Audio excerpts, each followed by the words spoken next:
C'est ce qu'on a dit en interprétation.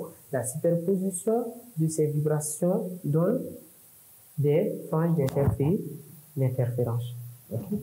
C'est ces courbes-là qu'on voit jaillir ici loin de la source. C'est ça qu'on appelle les franges. Okay? Et c'est les franges d'interférence. Ensuite, on a 2, 3 équations de vibration. Supposons que l'équation des vibrations du diapason soit Y est égal à A cosinus de oméga t. Le diapason constitue la première source. Les deux sources-là, qui viennent des 2 pointes du diapason qui se trouvent à la surface de l'eau, les deux sources S1 et S2 vibrent suivant la même équation. Y est égal à A cosinus de oméga t. On a dit que les deux ont même période, même amplitude, et les deux sont en phase. Ces deux-là aussi sont en phase avec le diapason. Comme vous voyez, on a la source S1, la source S2, et on a le point M. La distance entre S1 et le point M, c'est 2,1. La distance entre S2 et le point M, c'est 2,2. Maintenant, suivant les différentes équations qu'on a vues, Y1 et Y2, on dit conformément au principe de superposition, Ym, c'est tout simplement égal à Y1 plus Y2. Maintenant, après démonstration, on verra que A est égal à 2A cosinus de pi sur lambda 2,2 moins 2,1 et phi est égal à moins pi sur lambda 2,1 plus 2,2. Sachant que Ym est aussi égal à grand A cosinus de oméga t plus phi. Alors, si on remplace grand A et phi par leur expression, on va avoir finalement Ym est égal à 2A cosinus de pi sur lambda 2,2 moins 2,1 cosinus oméga t moins pi sur lambda d1 plus 2,2. Ym ici, c'est l'équation du mouvement résultant de Y1 et de Y2. Petit B4, aspect de la source de l'eau. Position des points d'amplitude maximale. L'amplitude de la vibration résultante est maximale, ça veut dire que A doit être égal à plus ou moins 10A. Si cosinus de pi sur lambda 2,2 moins 2,1 est égal à plus ou moins 1, soit pi sur lambda 2,2 moins 2,1 est égal à Kpi. Ça veut dire que le point de cercle trigonométrique dont les cosinus fait plus ou moins 1, c'est tout simplement Kpi. Okay, ça fait pi 1, pi 2, pi 3, pi 4, pi, etc. C'est pour cela qu'on a dit que soit pi sur lambda, facteur de 2,2 moins 2 est égal à Kpi avec K éléments de Z. D'où 2,2 moins 2 est égal à K lambda. Okay? Ça veut dire le point d'amplitude maximale entre équation 2,2 moins 2,1 est égal à K lambda.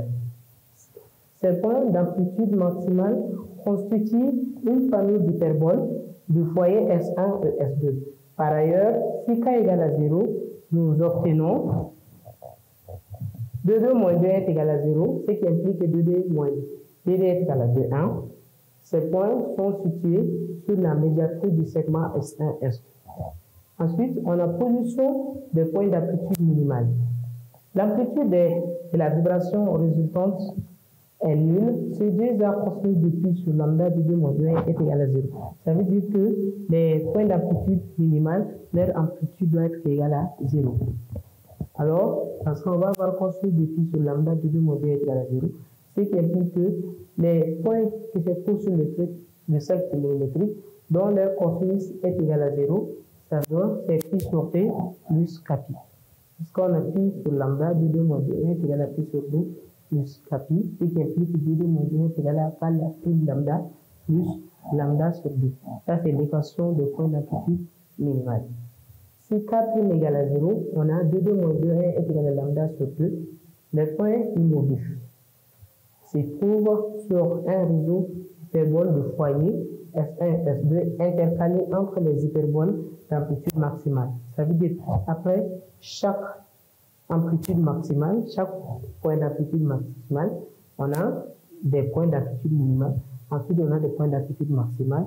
Pour S1, c'est la même chose aussi qui se passe pour S2 et on les appelle les franges.